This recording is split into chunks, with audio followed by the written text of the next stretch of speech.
시험과 연단은 하나님께서 우리에게 주시기를 원하시는 축복으로 가는 통로가 된다. 하나님께서 우리를 축복으로 부르시는 축복의 초대장이다 라고 말씀드렸어요.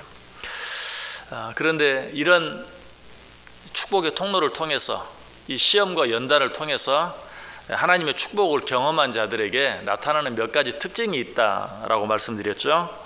우리가 그 두 가지 특징에 대해서 생각해 보았습니다. 그 첫 번째 특징은 하나님께 감사할 줄 알게 된다. 그리고 두 번째 특징은 하나님께 서원한 것은 반드시 지킨다. 하나님께만이 아니라 간접적으로 다른 사람에게 한 약속, 또 자기 자신과 한 약속까지도 성실하게 지킬 줄 알게 된다라고 말씀드렸습니다. 그런데 이것뿐만 아니라 하나님께서 주시는 시험과 연단을 통해 진정한 하나님의 축복을 경험한 자들에게 나타나는 또 한 가지 보다 중요한 특징이 있어요. 자, 그것이 오늘 본문에 나와 있는데요. 16절 보시면 하나님을 두려워하는 너희들아 다 와서 들으라. 하나님이 나의 영혼을 위하여 행하신 일을 내가 선포하리로다. 자, 그것이 무엇인 것 같습니까?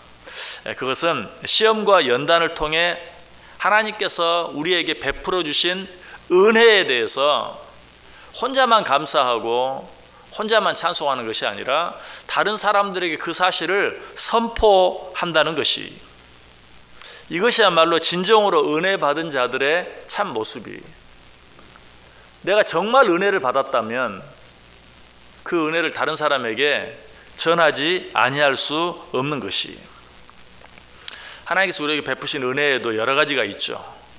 그런데 하나님께서 우리에게 베푸신 그 많은 은혜들 가운데도 가장 중요한 은혜가 있다면, 가장 큰 은혜가 있다면 우리를 죄 가운데서 구속해 주신 것이, 다른 말로 하면 죽은 자 가운데서 살려내 주신 것이, 영원히 죽을 수밖에 없는 자리에서 영원한 생명을 허락해 주신 것이, 이것보다 더 큰 은혜, 더 큰 축복이 없어요.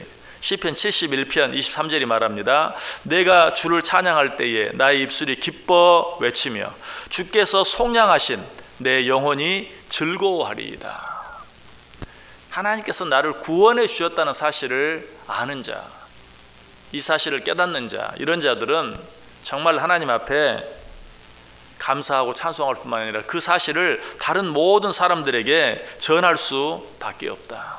자, 그런데 혹 여러분 가운데 나는 하나님께 감사할 만한, 그리고 나는 하나님께 찬송할 만한, 특별히 무엇보다도 내가 다른 사람에게까지 자랑할 만한 그런 특별한 은혜를 나는 받지 못했다라고 생각하는 분 계세요? 하나님이 나를 구속하셨다는 사실만큼 귀하고 큰 은혜가 없다는 사실을 다시 한번 분명히 기억하세요. 혹시 아직도 그 말씀이 실감나지 않는 분이 계신다면 오늘 꼭 시편 106편을 천천히 읽으면서 묵상해 보세요. 오늘 중에 집에서 시편 106편을 한번 읽고 또 읽고 한번 해보세요. 하나님이 우리에게 베풀어 주신 은혜 중에 우리를 구속해 주신, 죄 가운데서 구속해 주신 그 은혜보다 더 큰 은혜가 없다는 사실을 우리가 분명히 알게 돼요. 우리가 이 사실을 깨닫게 되면 그 은혜를 다른 사람에게 전하지 않고는 견딜 수 없어요. 이 사실은 수가성 여인을 통해서 잘 알게 되죠.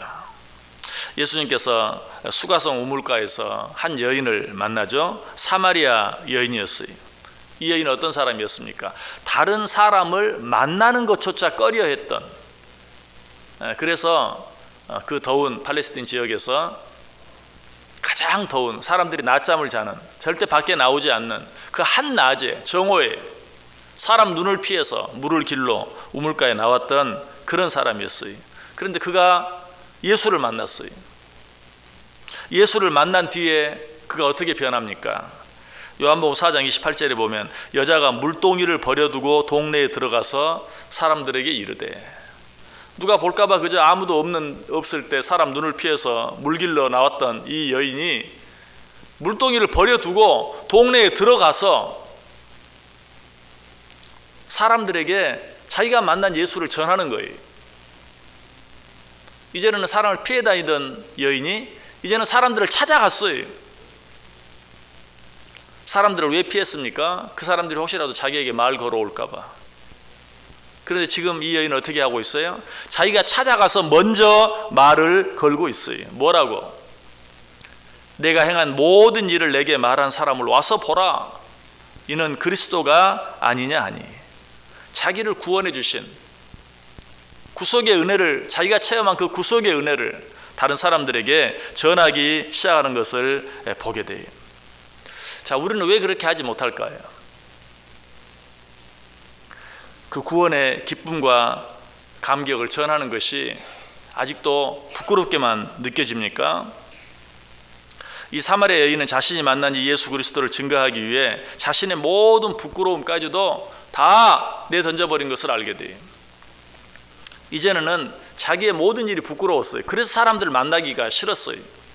사람들이 자기에게 말을 걸어오고 아는 척하는 것이 싫었어요. 그러나 예수 그리스도를 만난 뒤에는 그 모든 부끄러움들이 전혀 문제가 되지 않았어요. 오히려 그 부끄러움을 적극적으로 활용하기까지 하는 것을 봐요. 내가 복음을 선포하지 못하는 것이 나의 어떤 연약한 모습 때문에, 나의 어떤 부족한 모습 때문에, 나 같은 사람이 전도하면 누가 그 말을 듣겠어? 나같이 가난한 사람이, 나같이 건강하지 못한 사람이, 나같이 배우지 못한 사람이, 혹 그런 생각이 들 때가 있습니까? 오히려 그것이 무기가 될 때가 있어요. 그것 때문에 그 사람의 문을 좀 더 쉽게, 마음의 문을 좀 더 쉽게 열 수도 있어요. 지금 사마리 여인이 그러했어요. 아마 다른 사람이 그렇게 전했으면 아마 다른 사람들이 별로 관심을 갖지 않았을지도 몰라요. 아유, 저 사람 원래 말하기 좋아하잖아. 저 사람 원래 말 잘하잖아. 그러나 사람들 눈까지도 피했던, 만나기조차 싫어했던 사람들은 그 이유를 알죠. 그런 여인이 자기들에게 찾아와서 내가 만난 이 예수 그리스도를 보라 라는 그 말을 듣고 많은 사람들이 변화되어진 것을 보게 돼요. 여러분, 복음은 그 자체의 능력이 있어요. 내가 무슨 말을 잘함으로 말미암아서 무엇이 되는 게 아니, 또 무엇이 안 되는 게 아니. 복음의 능력은 나의 어떤 모습이나 상태와는 상관이 없어요. 복음 그 자체 속에 힘이 있고 능력이 있어요. 그러므로 우리는 이것을 부끄러워할 필요가 없어요. 사도 바울이 뭐라고 말합니까? 로마서 1장 16절에 내가 복음을 부끄러워하지 아니하노니 이 복음은 모든 믿는 자에게 구원을 주시는 하나님의 능력이 됩니다. 첫째는 유대인에게, 또한 헬라인에게로다.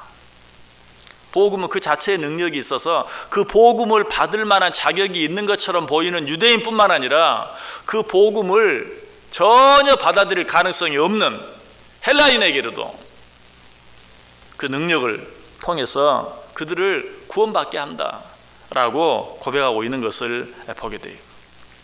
그래서 시편 기자는 시편 116편 10절에 내가 믿는 거로 말하리라. 다른 이유가 없다. 나는 예수님을 믿기 때문에, 나는 하나님을 믿기 때문에 내가 믿는 그 예수 그리스도를 전하리라. 내가 얼마나 잘 전할 수 있느냐, 내게 전할 만한 자격이 있느냐 없느냐, 그런 거 생각하지 않겠다. 나는 믿기 때문에 내가 믿는 것을 말하겠다라고 고백하고 있는 것을 보게 돼요. 사마리아 여인이 입술을 열어서 그가 만난 예수 그리스도를 선포했을 때 어떤 변화가 일어납니까? 요한복음 4장 30절을 보면 그들이 동네에서 나와 예수께로 오더라. 그 여인의 말을 듣고 많은 사람들이 예수께 나아왔다라고 이야기하고 있어요. 그래서 초대교회 교부였던 오리게는 이 여인을 사마리아인의 사도, 이 수가성 여인을 사마리아인의 사도라고까지 부르고 있는 것을 보게 돼요. 여러분도 이런 놀라운 변화의 능력을 체험해 보기를 원하세요? 입술을 열어서 여러분이 믿게 된 예수 그리스도를 사람들에게 전해 보세요. 나 자신조차도 기대할 수 없었던 놀라운 변화의 역사들을 체험하게 돼요. 그런데 이 사마리아 여인에게 이런 놀라운 변화가 일어나게 된 보다 더 근본적인 이유가 있죠. 그것은 무엇입니까? 예수님께서 그 여인에게 먼저 찾아가 주셨기 때문에 그렇죠. 예수님께서 그 여인에게 먼저 복음을 전했어요. 예수님이 복음을 전하는 거 당연한 일 아닌가? 그러나 조금 더 생각해 보면 당연하지 않죠. 왜? 이 사마리아 여인은 당시에 가장 사람들이 무시했던 여자였어요. 우리 여자분들은 이렇게 말하면 기분이 나쁠지 모르지만 성경 신약 시대에 여자들은 사람의 수에 들지 못하는 그런 부류였어요. 그러나 예수님께서 그 여인에게 먼저 찾아가셨어요. 뿐만 아니라 이 여인은 어떤 여인이었습니까? 그냥 여인이었습니까? 그냥 여자라도 무시당하는 시대에 사마리아 여인이었어요. 다른 모든 사람이 상종하지 않는, 다른 모든 사람들이 피하는 사마리아 여인이었어요. 그냥 사마리아 여인이었습니까? 아니죠. 사마리아인들조차도 상종하지 않는 창녀 사마리아 여인이었어요. 그런데 예수님께서 바로 그 사마리아 여인에게 찾아갔어요. 자, 우리가 복음을 선포하지 못하는 또 한 가지 이유는 뭡니까? 나 같은 사람이 어떻게? 라는 그런 생각과 더불어서 저 사람에게 복음을 전한다고 저 사람이 어떻게? 그 사람의 상대에 따라서 복음을 전하기도 하고 전하지 않기도 하는. 그러나 예수님은 그렇게 하지 않았다는 것이, 아무도 거들떠 보지 않는 한 여인에게, 다른 모든 사람들이 상종하지 않는 사마리아 여인에게, 아니 사마리아인들조차도 상종하지 않는 창녀 사마리아 여인에게 복음을 전함으로 말미암아서 그 사람이 변화되어졌고, 그 사람이 변화되어져서 동네에 들어가서 예수 그리스도를 증거함으로 많은 동네 사람들이 예수를 믿게 되는 역사가 일어났다. 여러분, 이런 은혜는 사마리아 여인에게만 주어진 게 아니, 이 사마리아 여인에게 주어진 은혜가 바로 우리에게 주어진 은혜예요. 예수님이 우리를 찾아왔어요. 그럴 만한 아무런 자격도 없는 우리에게 찾아오셔서 복음을 주셨어요. 그로 말미암아 우리가 예수를 믿게 되었어요. 구속함을 받았어요. 구원함을 받았어요. 영원한 생명을 얻게 되었어요. 오늘 본문에서 시인은 뭐라고 말하고 있습니까? 그 은혜를 내가 선포하리로다.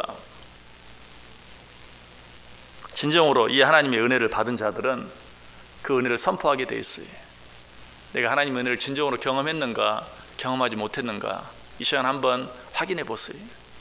내가 받은 그 구속의 은혜를 다른 사람들에게 내가 전하고 있는가, 얼마나 전하고 있는가, 그것을 통해서 내가 받은 그 은혜를 확인하고 그 은혜로 인하여 모든 사람들에게 나아가서 내가 받은 그 은혜를 전하고 선포할 때 그 사람만 바뀌고 변화되지는 것이 아니라 나 자신까지도 내 안에 주어진 그 구속의 은혜가 더 새로워지는 놀라운 은혜를 체험할 수 있는 복된 하루 꼭 되시기를 주님의 이름으로 간절히 축원합니다. 기도하겠습니다. 하나님 감사합니다.